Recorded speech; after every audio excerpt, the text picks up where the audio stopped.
വിമാനയാത്രകളിലെ സുരക്ഷാ നിർദ്ദേശങ്ങൾക്കിടയിൽ നാം സ്ഥിരമായി കേൾക്കുന്ന ഒന്നാണ് ഫോണുകൾ എയ്റോപ്ലെയിൻ മോഡിലേക്ക് മാറ്റുക എന്നത്.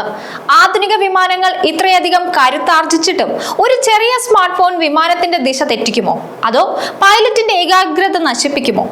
സാങ്കേതിക വിദ്യയുടെ ഈ സുവർണ കാലഘട്ടത്തിലും നാം എന്തിനാണ് ഈ പഴയ നിയമം മുറുകെ പിടിക്കുന്നത് എന്ന ചോദ്യം പലരും ചോദിക്കാറുണ്ട്.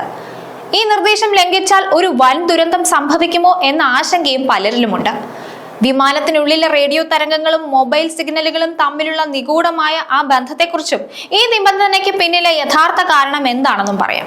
വിമാനത്തിൽ കയറി സീറ്റ് ബെൽറ്റ് മുറുക്കി കഴിഞ്ഞാൽ തൊട്ടടുത്ത നിമിഷം കേൾക്കുന്ന അനൗൺസ്മെന്റ് ആണ് ഫോണുകൾ സ്വിച്ച് ഓഫ് ചെയ്യാനോ ഫോൺ എയ്റോപ്ലെയിൻ മോഡിലാക്കാനോ ഉള്ള നിർദ്ദേശം. ഒരു മൊബൈൽ ഫോൺ ഓണായിരിക്കുന്നത് കൊണ്ട് മാത്രം ഒരു വിമാനം അപകടത്തിൽപ്പെടാൻ സാധ്യതയില്ല. ഇന്നത്തെ വിമാനങ്ങൾ ഇലക്ട്രോണിക് ഉപകരണങ്ങളിൽ നിന്നുള്ള തരംഗങ്ങളെ പ്രതിരോധിക്കാൻ ശേഷിയുള്ള അത്യാധുനിക സാങ്കേതിക വിദ്യ ഉപയോഗിച്ചാണ് നിർമ്മിച്ചിരിക്കുന്നത്. എങ്കിലും എയ്റോപ്ലെയിൻ മോഡ് വെറുമൊരു അനാവശ്യ നിയമമല്ല. അതിന് പിന്നിൽ വ്യക്തമായ ചില കാരണങ്ങളുണ്ട്. എന്താണ് ഈ മോഡ് ചെയ്യുന്നതെന്ന് ചോദിച്ചാൽ, എയ്റോപ്ലെയിൻ മോഡ് ഓൺ ആക്കുമ്പോൾ ഫോണിലെ സെല്ലുലാർ റേഡിയോ പ്രവർത്തനരഹിതമാകുന്നു. അതായത് ഫോണിന് ഭൂമിയിലെ മൊബൈൽ ടവറുകളുമായി ബന്ധപ്പെടാൻ കഴിയില്ല. വിമാനം പറന്നുയർന്നു കഴിഞ്ഞാൽ ഫോൺ അടുത്തുള്ള ടവറുകൾ തിരഞ്ഞുകൊണ്ടിരിക്കും. ഇത് ചില പ്രായോഗിക ബുദ്ധിമുട്ടുകൾ ഉണ്ടാക്കുന്നതാണ്. അപൂർവമായിട്ടെങ്കിലും മൊബൈൽ സിഗ്നലുകൾ വിമാനത്തിന്റെ കോക്ക്പിറ്റിലെ റേഡിയോ ആശയവിനിമയത്തിൽ ചെറിയ ശബ്ദ തടസ്സങ്ങൾ ഉണ്ടാക്കാറുണ്ട്.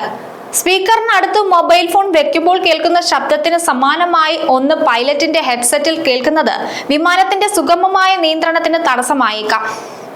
ടവറുകൾ ലഭ്യമല്ലാത്തതിനാൽ ഒരു സിഗ്നൽ കിട്ടാനായി ഫോൺ ശ്രമിച്ചുകൊണ്ടേയിരിക്കും. ഇത് ഫോണിന്റെ ബാറ്ററി കുറയ്ക്കും. ലാൻഡ് ചെയ്യുമ്പോഴേക്കും ഫോൺ ചാർജ് തീർന്ന് ഓഫ് ആകാൻ കാരണമാകും. കൂടാതെ അതിവേഗത്തിൽ പറക്കുന്ന വിമാനത്തിൽ ഇരുന്ന് ഫോൺ ഉപയോഗിക്കുമ്പോൾ അത് ഭൂമിയിലെ ഒന്നിലധികം സെൽ ടവറുകളിലേക്ക് ഒരേ സമയം കണക്ട് ചെയ്യാൻ ശ്രമിക്കുന്നത് ഗ്രൗണ്ട് നെറ്റ്വർക്കുകളിൽ തടസ്സമുണ്ടാക്കാൻ സാധ്യതയുള്ളതാണ്. നിയമം എന്തിനു പിന്തുടരുന്നു എന്ന് ചോദിച്ചാൽ, വിമാനയാത്രയിൽ ഏറ്റവും നിർണായകമായ ഘട്ടങ്ങളാണ് ടേക്ക് ഓഫും ലാൻഡിങ്ങും. ഈ സമയത്ത് യാത്രക്കാരുടെ ശ്രദ്ധ ക്യാബിൻ ക്രൂ നൽകുന്ന സുരക്ഷാ നിർദ്ദേശങ്ങളിലായിരിക്കണം. റേഡിയോ തരംഗങ്ങൾ കുറയ്ക്കുന്നതിലൂടെ പൈലറ്റുമാർക്ക് എയർ ട്രാഫിക് കൺട്രോളറുമായി തടസ്സമില്ലാതെ സംസാരിക്കാൻ സാധിക്കുന്നു.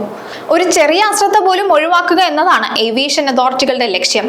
എയ്റോപ്ലെയിൻ മോഡ് ഓൺ ആക്കിയാലും നിങ്ങൾക്ക് വിമാനത്തിലിരുന്ന് ഫോണിലെ ചില സേവനങ്ങൾ ഉപയോഗിക്കാം. പല വിമാന കമ്പനികളിലും ഇപ്പോൾ ഇൻഫ്ലൈറ്റ് വൈഫൈ നൽകുന്നുണ്ട്. എയ്റോപ്ലെയിൻ മോഡിലിട്ട് വൈഫൈ മാത്രം ഓണാക്കി നിങ്ങൾക്ക് ഇന്റർനെറ്റ് ഉപയോഗിക്കാവുന്നതാണ്. വയർലെസ് ഹെഡ്ഫോണുകൾ ഉപയോഗിക്കാൻ ബ്ലൂടൂത്ത് അനുവദനീയമാണ്. മുൻകൂട്ടി ഡൗൺലോഡ് ചെയ്ത സിനിമകൾ, പാട്ടുകൾ, ഗെയിമുകൾ എന്നിവ ആസ്വദിക്കാം. വിമാനത്തിൽ ഫോൺ എയ്റോപ്ലെയിൻ മോഡിലാക്കാൻ പറയുന്നത് വെറുമൊരു അന്ധവിശ്വാസമോ അനാവശ്യ നിയമമോ അല്ല.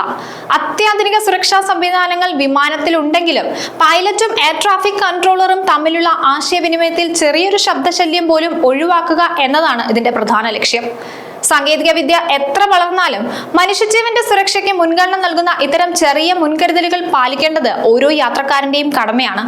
വിമാനത്തിലെ ഇലക്ട്രോണിക് സംവിധാനങ്ങളുടെ കൃത്യത നിലനിർത്താനും ഒപ്പം ഫോണിന്റെ ബാറ്ററി ലാഭിക്കാനും ഈ ലളിതമായ നടപടി സഹായിക്കുന്നതാണ്. സുരക്ഷിതവും സുഗമവുമായ ഒരു യാത്ര ഉറപ്പാക്കാൻ ഇത്തരം നിയമങ്ങൾ അനുസരിക്കുന്നത് എല്ലാവർക്കും നല്ലതാണ്. നിയമങ്ങൾ പാലിക്കാനുള്ളതാണ്, ചിലർക്കെങ്കിലും അത് ലംഘിക്കാനുള്ളതാണെന്ന തോന്നലുണ്ട്.